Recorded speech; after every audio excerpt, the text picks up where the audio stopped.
ಶಿಕ್ಷಣದಲ್ಲಿರುವ ಅಸಮಾನತೆಯನ್ನು ಹೋಗಲಾಡಿಸಬೇಕು. ಶೋಷಿತ ಹಾಗೂ ವಂಚಿತ ವರ್ಗದವ್ರು ಏನಿರ್ತಾರಲ್ಲ, ಅವಕಾಶ ವಂಚಿತ ವರ್ಗದವ್ರು ಏನಿರ್ತಾರೆ ಅವರನ್ನ ಶೈಕ್ಷಣಿಕವಾಗಿ ಮೇಲೆ, ಯಾಕಂದ್ರೆ ಶಿಕ್ಷಣನೇ ಮೂಲ. ನೀವು ಅಲ್ಲಿ ಸುಧಾರಿಸಿದ್ರಿ ಅಂತಂದ್ರೆ ಪೇರೆಂಟ್ಸ್ದು 90% ಪ್ರಾಬ್ಲಮ್ ಸಾಲ್ವ್. ನನಗೆ ನಾನು PDO ಬಿಟ್ಟೆ, KS ಬಿಟ್ಟೆ, ನಮ್ಮಪ್ಪ ಒಂದು ದಿನನೂ ಬೈಲಿಲ್ಲ, ನನಗೆ ಒಂದು ದಿನನೂ ಬೈಲಿಲ್ಲ. ಅವ್ರು ಹೇಳ್ತಾ ಇದ್ರು, ನಾನು ಸಣ್ಣನಿದ್ದಾಗಿಂದ ನನಗೆ ಒಂದು ಮಾತು ಹೇಳ್ತಾ ಇದ್ರು. ಅವ್ರಿಗೆ ಪುಣ್ಯಾತ್ಮ, ಅವ್ರಿಗೆ ಎಲ್ಲಿಂದ ಬಂದಿತ್ತ ಗೊತ್ತಿಲ್ಲ ಜ್ಞಾನ ಅಥವಾ ಕಾಮನ್ ಸೆನ್ಸ್. ಅವ್ರು ಹೇಳ್ತಾ ಇದ್ರು ಒಂದು ಮಾತು, ನೀನು ದೊಡ್ಡ ವ್ಯಕ್ತಿ ಆಗೋದು ಇಂಪಾರ್ಟೆಂಟ್ ಅಲ್ಲ, ಡಾಕ್ಟ್ರು, ಎಂಜಿನಿಯರು ಅಥವಾ ದನ ಕಾಯ್ತು, ಅದು ನನಗೆ ಇಂಪಾರ್ಟೆಂಟ್ ಅಲ್ವೇ ಅಲ್ಲ. ನಿನ್ನ ಮೇಲೆ ನನಗೆ ಒಂದು ಕಂಪ್ಲೇಂಟ್ ಬರ್ತಾ ಇದ್ರೆ ಸಾಕು, ಒಳ್ಳೆ ವ್ಯಕ್ತಿಯಾಗಿ ಬದುಕು. ನಿನ್ನ ಮೇಲೆ ಒಂದು ಸಣ್ಣ ಕಂಪ್ಲೇಂಟ್ ಬರ್ತಾ ಇದ್ರೆ ಸಾಕು, ನಿನ್ನ ಮಗ ಹಂಗೆ ಹಿಂಗೆ ಅಂತಂದು ಯಾರು ಬಂದು ಹೇಳದೇ ಇದ್ರೆ ಸಾಕು, ನಿನ್ನ ಮೇಲೆ ನನಗೆ ಯಾವಾಗಲೂ ಹೆಮ್ಮೆ ಇರುತ್ತೆ ಅಂತ ನಾವು ಸಣ್ಣನಿಂದ ಹೇಳ್ತಾ ಇದ್ವಿ. ನಮ್ಗೆ ಅರ್ಥ ಆಗ್ತಿರ್ಲಿಲ್ಲ ಅವಾಗ. ನವೋದಯ ಸ್ಕೂಲಿಗೆ ಹೋದ್ರೆ ಅರ್ಥ ಆಗಕ್ಕೆ ಶುರುವಾಯಿತು. MBBS ಇರಲಿಲ್ಲ, 4 ಡಿಗ್ರಿಗಳನ್ನ ಅರ್ಧಕ್ಕೆ ಬಿಟ್ಟಿಲ್ಲ. PDO ಬಿಟ್ಟೆ, KS ಬಿಟ್ಟೆ, IAS 2 ಮಾರ್ಕ್ಸಲ್ಲಿ ಮಿಸ್ ಆಯಿತು. ಒಂದು ದಿನನೂ ಬೈಲಿಲ್ಲ, ಒಂದು ದಿನನೂ ಪ್ರಶ್ನೆನೇ ಕೇಳಲಿಲ್ಲ, ಏನು ಹೇಳಲಿಲ್ಲ. ಅವ್ರಿಗೆ ನಂಬಿಕೆ ಆಯ್ತು ನಮ್ಮ ಮೇಲೆ. ನಾವು ಬೆಳಗಿಂದ ರಾತ್ರಿ ಬುಕ್ಸ್ ಓದೋದು, ಬರೆಯೋದು, ಒಳ್ಳೊಳ್ಳೆ ಮಾತಾಡೋದು, ಅವ್ರಿಗೆ ಒಂದು ನಂಬಿಕೆ ಬಂದಿತ್ತು. ಹಂಗಾಗಿ ಇಲ್ಲೇನು ಮಕ್ಕಳು ಬಂದಿದ್ದೀರಿ SSLC PUC, ನಿಮ್ಮ ಪೇರೆಂಟ್ಸ್ ನಿಮಗೆ ಅನ್ಕಂಡೀಷನಲ್ ಸಪೋರ್ಟ್ ಮಾಡಬೇಕು. ನಿಮಗೆ ಅವರು ಬಹಳ ದೂರದ ಊರುಗಳಿಗೆ ಕಳಿಸ್ಬೇಕಂದ್ರೆ ನೀವು ಆ ಒಂದು ಅರ್ಹತೆಯನ್ನು ಗಳಿಸ್ಬೇಕು. ಅಂದ್ರೆ ಆ ನಂಬಿಕೆ ವಿಶ್ವಾಸನ ನಿಮ್ಮ ಪೇರೆಂಟ್ಸ್ ನಿಮ್ಮ ಮೇಲೆ ಬರೋ ರೀತಿಯಲ್ಲಿ ನಿಮ್ಮ ನಡೆ ನುಡಿಗಳು ಇರಬೇಕಾಗುತ್ತೆ. ಆವಾಗ ನಿಮ್ಮ ಪೇರೆಂಟ್ಸಿಗೆ ನಂಬಿಕೆ ಬರುತ್ತೆ. ಇಲ್ಲ, ನನ್ನ ಮಗನ್ನ ಎಷ್ಟೇ ದೂರ ಬಿಟ್ಟರು ಅವನು ಡ್ರಗ್ಸ್ ತಗೊಳ್ಳಲ್ಲ, ಬ್ಯಾಡ್ ಕಂಪನಿ ಹೋಗಲ್ಲ, ಕೆಟ್ಟವನಾಗಲ್ಲ, ನಂಬಿಕೆ ಬರ್ತದೆ. ಅವಾಗ ನಿಮಗೆ ಸ್ವಾತಂತ್ರ್ಯ ಕೊಡ್ತಾರೆ. ಅವರಾಗಿ ಅವ್ರು ಬಂದು ಬಹಳ ಖುಷಿಯಿಂದ ನೀವು ಎಲ್ಲಿಗೆ ಹೋಗ್ತೀನಿ, ಏನೇ ಮಾಡ್ತೀನಿ ಅಂತಂದ್ರು ನಿಮಗೆ ಸಹಾಯ ಮಾಡ್ತಾರೆ. ಹಂಗಾಗಿ ಯಾರಲ್ಲಿ ಬಂದಿದ್ದೀರಿ SSLC PUC ಮಕ್ಕಳು, ದಯವಿಟ್ಟು ನಿಮ್ಮೊಳಗಿರೋ ಒಂದು ನೈತಿಕತೆ, ಅನ್ಕಾಂಪ್ರಮೈಸಿಂಗ್ ಅಂತ ಹೇಳ್ತೀವಿ, ಹಂಗಿರ್ಬೇಕು ನೀವು. ಯಾರೋ ಒಬ್ಬ ಬಾಬಾ ಹೋಗೋಣ, ಅಲ್ಲಿ ಹೋಗೋಣ, ಇಲ್ಲಿ ಹೋಗೋಣ ಅಂದ್ರೆ ನೋ, ಗೊತ್ತಲ್ಲ, ನೋ ಅನ್ನೋದನ್ನ ಕಲಿತು.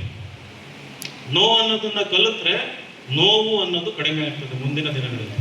ನೋ, NO, ಬಹಳ ಇಂಪಾರ್ಟೆಂಟ್ ಇದು. ನೋ ಯಾರ ಕಡೆಯಿಂದ ನಿಮಗೆ ಬಾ ಪಾರ್ಟಿ ಮಾಡಕ್ ಹೋಗೋಣ, ಹೋಗಿ ಪಾರ್ಟಿಗೆ ಹೋಗಿ ಕುತ್ಕೊಳ್ಳಿ, ಕುಡಿಬೇಡಿ, ಕುಣೀರಿ, ಡೋಂಟ್ ಡ್ರಿಂಕ್.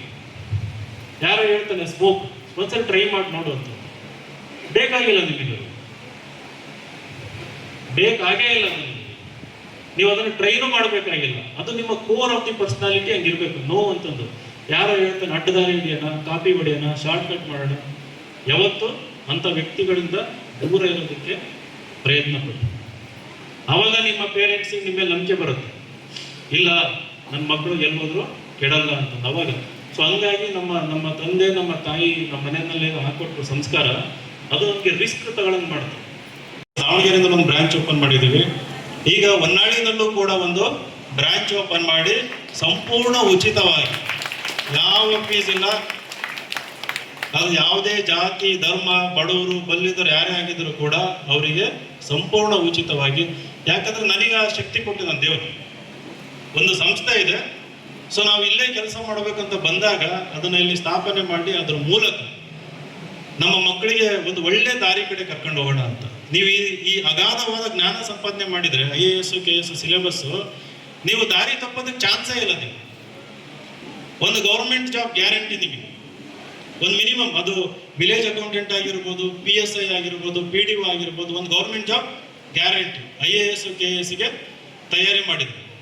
ನಿಮ್ಮಲ್ಲಿ ಯಾರಾದರೂ ಕೆಲವೊಬ್ರು ಹೊನ್ನಾಡಿಯವರು ಮತ್ತು ನ್ಯಾಮತಿಯವರು ಬೆಂಗಳೂರಿಗೆ ಬಂದು IAS KS ಮಾಡ್ತೀನಿ ಅಂದ್ರೆ ಈ ವೇದಿಕೆ ಮೇಲೆ ಅನೌನ್ಸ್ ಮಾಡ್ತಾ ಇದ್ದೀನಿ, ಸಂಪೂರ್ಣ ಉಚಿತವಾಗಿ. ನಿಮಗೆ ₹1 ಫೀಸ್ ತಗೊಳ್ಳಲ್ಲ. ನೀವು ಬರ್ರಿ ಬೆಂಗಳೂರಿಗೆ.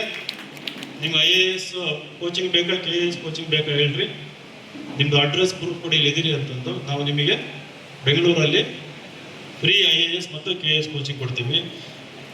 ನಿಮ್ಮ ಮೈಂಡಲ್ಲಿ ಬರಲಿ, ಡಾಕ್ಟರ್ ಆದರೂ IAS ಆಗ್ಬೋದು, ಎಂಜಿನಿಯರಿಂಗ್ ಮಾಡಿದವರು IAS ಆಗ್ಬೋದು. ಆಮೇಲೆ ನಾನು ನ್ಯಾಷನಲ್ ಲಾ ಸ್ಕೂಲ್ ಅಂತ ಹೇಳಿದೆ, ಡಾಕ್ಟರ್ ಇಂಜಿನಿಯರ್ ಆದರೂ ಲಾ ಮಾಡ್ಬೋದು. ಇವತ್ತು ಆ ರೀತಿ ಅವಕಾಶಗಳಿದಾವೆ. ದೊಡ್ಡ ಕನಸ್ಕೊಂಡ್ರು. ಇರೋದು ಒಂದೇ ಜೀವನ. ನಾನು 31 ವರ್ಷ ಆದಾಗ ಏನೂ ಇರಲಿಲ್ಲ ನನ್ನ ಹತ್ರ, ಇವೆಲ್ಲ ಕೆಲಸ ಬಿಟ್ಟಿದ್ದೆ. ಇವತ್ತು ನಮ್ಮ ತಂದೆ ಆಶ್ಚರ್ಯ ಪಡ್ತಾರೆ. ಅವ್ರು ಈಗಲೂ ಹೇಳ್ತಾರೆ, ನನ್ನ ನಂಬಕ್ಕಾಗಲ್ಲ, ನನ್ನ ಮಗ ಇಷ್ಟೊಂದೆಲ್ಲ ಸಂಪಾದನೆ ಮಾಡಿದ್ದಾನೆ ಅಂತಂದು ನಂಬಕ್ಕಾಗಲ್ಲ ಅವರಿಗೆ. ಒಂದು ಮನೆ ಕಟ್ಟೋದಕ್ಕೆ ಪರದಾಡ್ತಾ ಇದ್ರು. ಸುಮಾರು ಒಂದು 20-25 ವರ್ಷ ಸಂಬಳ ಇರಲಿಲ್ಲ. ಮನೆ ಕಟ್ಟಕ್ಕೆ ಆಗದೆ ಇರೋ ಇವತ್ತು ಮನೆ ಕಟ್ಕೊಟ್ಟಿದ್ದೀವಿ. ಒಂದಲ್ಲ ಎರಡಲ್ಲ, ದೊಡ್ಡ ದೊಡ್ಡ ಬಂಗ್ಲೆಗಳು, ಕಾರ್ಗಳು, ಅವೆಲ್ಲ ಸೈಡಿಗಿರಲಿ. ಜಮೀನು ಬೇಕನ್ನೋದ್ರು ಅವೆಲ್ಲ ಇದ್ದಾವೆ.